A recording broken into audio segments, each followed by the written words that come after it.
I know you've come across this particular name maybe on the internet, or maybe you've heard somebody saying a name called Hushpuppi, and maybe you weren't very familiar with this person or what he did so that he can become this famous, or if you know him and what type of things he did, maybe you didn't know the full details of what he had done, and also why he was so publicly being mentioned. Because one of the things of Hushpuppi, he was a Instagram influencer who was posting a lot of pictures displaying his wealth, being wearing nice clothes like Fendi, Versace, even into a point he called himself the Gucci master. So I'll be telling you the story of Hush Puppy and how he was able to acquire his wealth, if his wealth was acquired legally or it was illegally, and mainly it was illegally, because that's why he was caught in the year of 2020, and that's when his story was being told all over the internet, and many people were wondering what did this person do, because this person was very private. He didn't say what he was doing. Only the thing he told people, he was a businessman and he did certain types of businesses. So one of the questions which people were asking themselves, why was this person being able to flaunt all this type of wealth like Rolls Royce, even doing a picture next to Bentley, and also just supercars, and even sometimes he was invited, or also he was being sent cakes by Gucci, and also prominent companies like Gucci, Fendi. There were companies which were inviting him because he was one of our loyal customer, because he was buying a lot of gifts and also a lot of items from them. So they recognized him so much. And one thing about Hush Puppy, he had also friends from the internet. He had friends like Davido. He had friends like many other friends, and also musicians. And this is one thing which also made him also more famous. On his Instagram followers, he had around 2.8 million followers, and also he was getting more publicity every day and every day. As he posted a nice car or having dressed in a certain type of way, he just got nice followers, and people were wondering how does this man is able to be so successful in this type of world.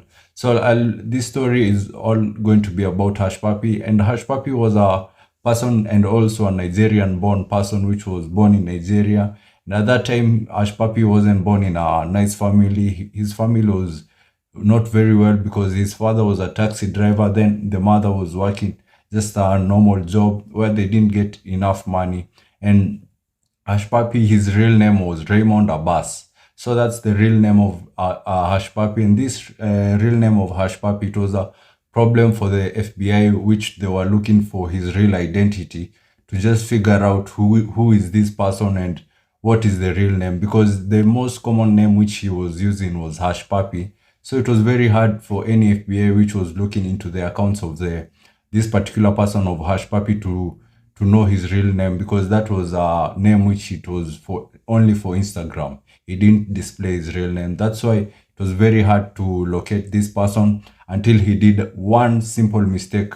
Later in the video, I'll be telling you about it. So Hush Puppy was born and also was raised in a poor family where the father and mother weren't being able to fend and also feed for him very well. But you just know in Nigeria there are something which is called Yahoo boys. And Yahoo boys are boys which were just sit on a cyber cafe, just trying to make themselves pretend to be, say, certain types of people, or on dating apps which try to con people, or individuals which are on abroad, and scam them from their money, trying to tell them they are this and type, and they are girls. Just if you just know who they really are, they are just men with voices of girls. And even there are some points where, due to the technology of nowadays, even a simple phone where you can just give a call to anybody, where you can acquire it at a very low rate, where if anybody calls you, you can change the voice to be a man or a woman or a child. So these phones are the technology has also aided in these scams to be more prominent, and also people to be scammed.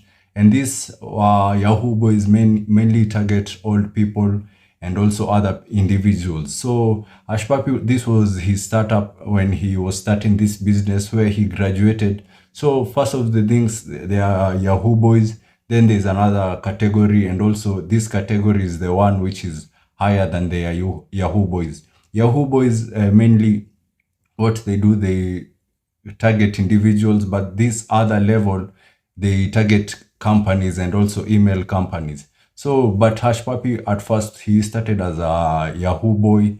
He was just a normal Yahoo boy where they were doing transaction, and this was very prominent in Nigeria until the time in 2014 to 2004 over there, where the government of Nigeria now decided that they should put an end to this because there were so many people complaining that Nigeria was the leading in scamming people abroad. So the government now started a crackdown in Nigeria where anybody who has a phone or a youth he's in the cyber cafe, they'll be able to target him and see if is dealing with any illegal cases. It even reached to a point where phones were even a problem because if anybody had a phone, they will be able to probe and look for it. So this led to Hushpuppi being able to relocate to the United States, where he started his venture and also made his venture now become his type of living and also expanded it. At that time, Hushpuppi was also, he had money which he used and also was able to flaunt it and also post it on Instagram. He started with very few likes, like 20,000 followers on Instagram. But when he was posting something where he's wearing luxury cars or he's wearing nice clothes or he's in his own fashion or he's on a party, he will gain even more followers. And also, even if he posted with people like famous people, that's how he was able to gain more followers. Even there's a point where he had done a live video and also a live Snapchat with the Nigerian singer called Davido, and they were able to, both of them, they got also followers during this particular Snapchat. At that time, Hushpuppi was also big. He wasn't just a small person. He used to also earn money, flaunting money with Rolls Royces, flaunting money with Fendi, Gucci clothes. His lifestyle was just a admirable lifestyle. So Hushpuppi, what his business entailed was one thing he used to, when a company tries, he used to target companies which were large companies, and these large companies, a company for it to be able to be moved or having any business, it has to do payments or it has to request payments. So what Hushpuppi usually did, and these payments by companies were mainly requested on email or communicated through email. So leave alone what people used to hack using computers and also hack bank accounts. This person now were doing some type of another way which they will be able to hack and also acquire money very easily, and it will be very undetectable for them, and also the risk will be very low. And what they used to do is they used to go into a bank's or a company's email, and after going to this particular email, they will see if there is any type of invoice which the company has emailed or it is about to pay. When they see there's a particular invoice which is a company is about to pay, they'll email that company and tell that company, as long as they have the access to that particular email. So this email, it will be done by hacking through the email address of a particular company, and this is it's not a big problem than hacking like large systems, like particular like websites which are so much developed. If they are able to get access to the email, they can be able to get a lot of access to a lot of things. So what they did, they'll be able to email the other company that particular invoice which they want to pay them, the bank account details have changed. So these are the new bank account details, and the other company which is to make that payment, when they see this particular type of email coming from the right owner, the direct owner, the company which the payment should be made, so they just believe, because everything, there's nothing fishy, and also that particular letter is just for their company, because what these people do, they just copy everything, the letterhead, just everything looks like something which is real.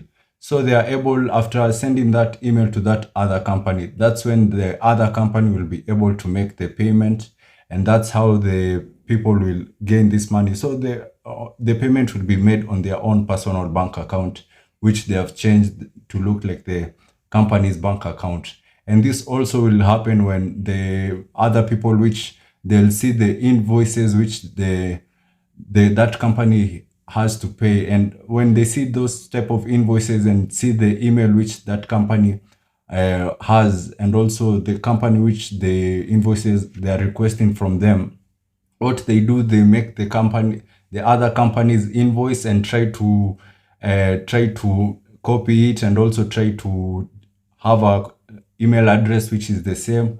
And after having an email address which is the same, this company receives an email from the other company telling them, we are changing our bank account details, pay this invoice to this particular account. And that's how they were able to even scam people like $992,000, which they scammed a US particular based farm law, where they were able to scam them $992,000 unknowingly by just changing those particular invoices. Even there is a particular case where they were able to just fish a particular and also attack a particular email of a stock exchange in France. And after attacking that stock exchange in France, they were able to now get emails of other companies and also emails of other banks.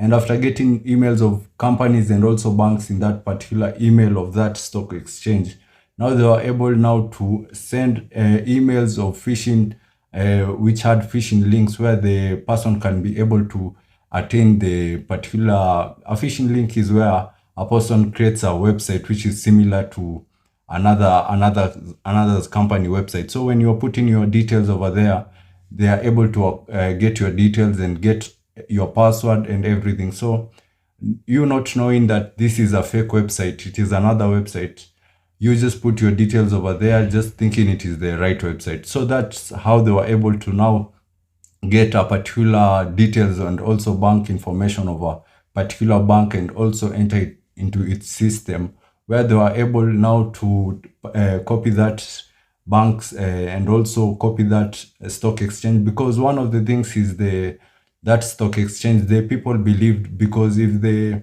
stock exchange sends you a particular email and the email is the one which the stock exchange usually sends you, you just believe. And that's how a particular a particular employee was able to get into the loop and was able to click that link which that particular stock exchange had sent to that bank. And after clicking that link, the Hushpuppi and his colleagues were able to gather all the information of regarding that bank, and also the details of money, and also inside that system of that bank.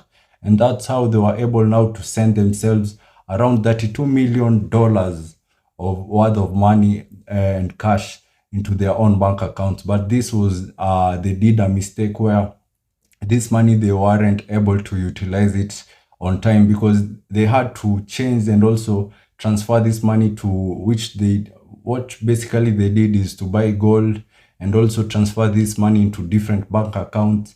And this a lot of money being able to be transferred in a short period of time, it will be very hard. And that's how the Bank of also France were able to detect this particular haste, and also they stopped it before these people were able to transfer most of the money. So the most of the money which they had tried to transfer was regained by those bank, and that particular case was particularly opened, and many people wanted to know what type of these culprits had done this. And one of the people which Hushpuppi was being helped by was a particular person which was in Canada, where this person was called Almari, where they were big friends, and also they used to chat on Snapchat. And this friend called Almari, where they used to chat on Snapchat, also told Hushpuppi that this deal has gone sour, because Almari was basically his person where he'll be able to send money in Canada, and he's also his agent where they'll be able to communicate on what type of deal will happen next and the details which Hushpuppi needed. He used to communicate with Almari. They were good friends of Hushpuppi. So these particular deals and also scams were continuing until in the year of 2019 over there, where FBIs and also people which were looking at the Hushpuppi's particular profile were getting very, very curious and asking themselves, what does this particular person do? And also which type of business does he do to have this so much money uh, on his bank, and also been flaunting it on the internet. Also because many people were asking Hushpuppi, what does he basically do?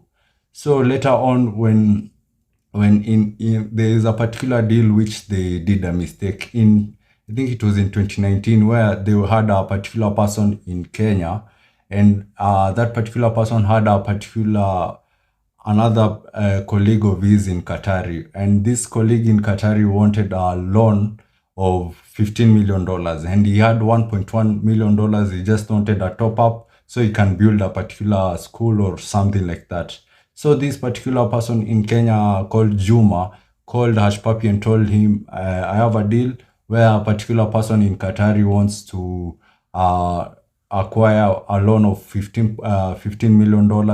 And what happened is that this particular person in Qatari, he was able to get the contact of Juma, which was in Kenya, by just looking on the particular internet and looking for companies which give out $15 million of loans. And that's how he was able to land on the website of Juma, which was a fake website. And that's how he was able to call Juma. And Juma, the first person which he knew, he called Hushpuppi. And now they started arranging deals on how they will be able to execute and also scam this person in Qatari the $1.1 million. And they were able now to convince Qatari, the person in Qatari, that he will be able to be sent money to him so that he can be able to start his own project. So but they told him one condition: before they send the money, they need some money like 200,000, and also small payments to initiate the loan and also to bribe for the loan. So the person in Qatari accepted and also was particularly giving them the money which they required, but he was getting suspicious because what was happening, even without the money being sent to him, they were doing a lot of tricks, and also they were very savvy when they were asked about where the money is. One mistake which they did, there is a particular person which was a web developer for them, which developed a Wells Fargo particular company and also website. And also on that website, they put the legal number where if anybody calls that website, he'll be directed to that person and also Hushpuppi, who will communicate and pretend is the Wells Fargo member. So when this particular person was able to create that website for Wells Fargo, the Qatari person was inquiring, where is my money? That's when Hushpuppi told him that we have sent the money with Wells Fargo, and the money you should confirm with Wells Fargo. That's when the Qatari person went to the internet and looked at the website of Wells Fargo and found the number which he should call and confirm if the money has reached. That's when he was able now to call the scammers, and these scammers said, yeah, the money has already reached. It's in your current location already. So the Qatari person was very happy that the deal had gone good. Literally didn't know there was no money, and that particular website was a fake website. So what Hushpuppi did is he requested that particular Qatari that he needed around $574,000 for withholding tax for what he had done, and also the government wanted it. So the Qatari person was very angry and also was very cautious, and also he wasn't. It was a disappointment for him. What happened next is that this particular person which they had told to make that particular website, after realizing that Hushpuppi was asking for 574,000, he called Hushpuppi and told Hushpuppi, I want some large amount of cash. My commission isn't enough. You're taking the larger portion. That's when Hushpuppi told him off and told him That's what I have to give you. There's nothing more else you'll be able to get. That's when this particular person became angry and called the Qatari and told the Qatari and exposed everything what was happening and the deal how it went. That's when Hushpuppi now was very angry that the deal had gone sour. He told the particular police in Nigeria, because this person which was making for them a website was in Nigeria, and told that particular person that he told a particular police in Nigeria that he should take care of this person, and even went to the extent of giving that police certain amount of cash so that he can be able to lock away this person. So this was the first deal which had gone wrong, and after this deal had gone wrong, the FBIs and also the people who are very aware, and the Qatari, and that's how now that particular person called Almari, the person which was in Canada, now was being trailed by the FBI. So there was a particular point. Remember the 992,000 which Hushpuppi had stolen. He decided to divide that money, to send some of the money into Canada, where he'll be able to eat it from there and also launder it from there. And the other one, he put aside like 334,000 over there dollars. And this was to be confirmed by Almari. So, but by that time, Almari was in an aeroplane landing in Canada. He told Hushpuppi, just give me some moments. If I land, I'll be able to send you a screenshot on the bank information and also the money which has entered. He told Hushpuppi the money has entered, but I need to land first so that I can get signal through my phone, which I'll be able to send you. When he landed, he didn't know that the FBI were on him, and they were able to apprehend him. And after apprehending him, did one thing of Hushpuppi did. He wasn't very cautious, and he just continued his lifestyle, just flaunting. He didn't know, and also he wasn't so cautious to know that his friend has been caught. And his friend being caught, he should also take care of himself. He just continued flaunting, and he knew that the FBI were looking on him and they were investigating him. The only thing which he did is just changing a particular detail on his Instagram profile and said he's a real estate manager. And that's the only thing he did. But he just continued posting pictures of Gucci, Fendi. And there was a particular mistake which he did. He posted his a cake which was given by Gucci. And the FBI were able now to know his particular date of birth. And they were able to know because that's Hushpuppi said he was particular age, and that's how the FBI knew and also pinned down his age and the date of birth. And now they looked for all type of passports which had that particular date, and they were able now to pinpoint the real name of Hushpuppi, which they knew it was Raymond Abbas. And after knowing the name of Raymond Abbas, they were able to look at his records, and they were able to know that this person is a famous scammer. And after looking out all this particular information, that's when they got solid evidence now to pinpoint him and to catch him. And at that time, when the journey of catching him was begun, he was in Dubai, where he was just having fun, just normally. But at that night, when he was just resting, the FBI contacted the people and also the FBI in Dubai, and they were able now to come and allow those FBIs to apprehend Hushpuppi in his hotel in Dubai. And after apprehending Hushpuppi, they took him to Chicago in the United States. And now it's when they released a certain type of courts and charged him in court, and he was jailed around 11 years and told to pay around $1.7 million to the people, and also as a restitution to the people which he had stolen from. So that's the story of Hushpuppi, and I hope you like this story. Please give it a thumbs up if you liked it, and if you want to hear more stories like this, please subscribe to the channel, and I hope I see you next time. Thank you.